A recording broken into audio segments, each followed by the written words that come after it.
Meanwhile, a service to remember those killed in the fire is today being held in West London. Live to our reporter there, Katerina Vittozzi. And Katerina, what more can you tell us about the service? Well, it came to an end around 15-20 minutes ago, and it was at this church, St Pius, which is the largest Catholic church in this area. Grenfell Tower is about 15 minutes walk south of here. It was conducted by the Archbishop of Westminster, the Cardinal Vincent Nichols. He's the highest Catholic priest in the United Kingdom. We caught up with him, and he told us a little bit about what the mood was like in the service itself. Most of it was in silence, and I think what people appreciate and actually need is that space just to come away from the pressure of the street and all that's happened to them and the difficult circumstances in which they're just hanging on, and coming to a safe place. And it's safe because we're in the presence of God in a very special way. So for most part it was a peaceful experience, but just below that peace, you know, people are hanging on to this dreadful sense of their lives having just been torn apart.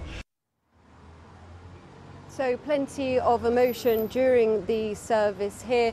You might just see behind me, in fact, it looks like the very last people who attended this service have now left. As they came out, there were plenty of tears, some consoling words from members of the clergy to the people that came to this service. And it wasn't just for those who had been directly affected by the Grenfell Tower tragedy, but it was something for all the neighbours in this area. The local community has been deeply affected by this, as you can imagine, and walking around here throughout the morning, it's difficult to find a street corner where there aren't floral tributes, where there aren't posters containing photographs of the missing, people desperate for any news about loved ones who are still missing.